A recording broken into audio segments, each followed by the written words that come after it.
How was he justified? Not by his works, never was, never will be, but he was justified by faith.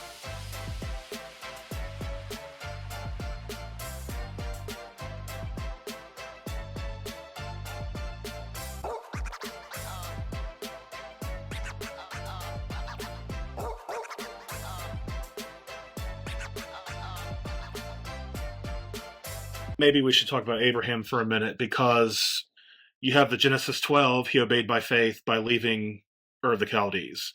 You have Genesis 15, he believed, and that's counted him for righteousness, he's justified. I don't even know if we need to get into Genesis 22, because that's just going to bog us down. But he obeyed by faith before Paul mentions his justification. In Genesis, it's 3 chapters later. I don't know what the time frame is for how many years have passed, but it should be possible for him to obey by faith, but in your system, before he believed and before he was justified. So yeah, how do you account for that? Yeah, that's a good objection a lot of times I hear. And there's different answers that I've heard to this. To me, the most consistent one is to say Genesis 12 is the when Abraham was justified. I looked to Hebrews 11 for that justification. I believe Abraham even worshiped God in Genesis 12. I think that's good evidence of his regeneration as an Old Testament saint.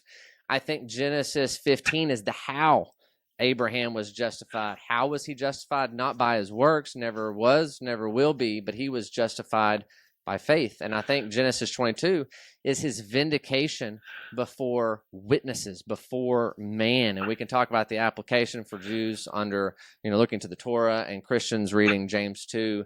But yeah, I think that's a vindication, more so horizontal. It doesn't matter how many people were present. I think there were at least 2 or 3 witnesses that saw that, and the angel of the Lord that spoke on man's level that said, "Now, Abraham, I know that you fear God." So I think it's easily seen that it wasn't Abraham's obedient works that justified him, but it was his faith. I would see Genesis 12 as he obeyed by faith, like Hebrews 11:8 says. Obedience to the faith, however you want to phrase that, that's what Paul says in Romans. It's obedience to the faith at the beginning and at the end.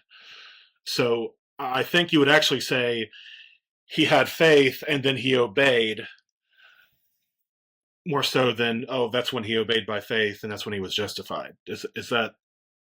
No, so for one, Romans 6, I believe in obedient faith. I believe one obeys the gospel by faith alone in Christ alone. And so I think Abraham obeyed in faith, leaving the land of Ur, but it wasn't his obedience manifesting himself that justified. It was his heart of faith, trusting in God. And Galatians 3 marries Genesis 15 and 12, saying that was a gospel promise of the offspring to come. And so that revelation was developed over time, but he trusted Yahweh.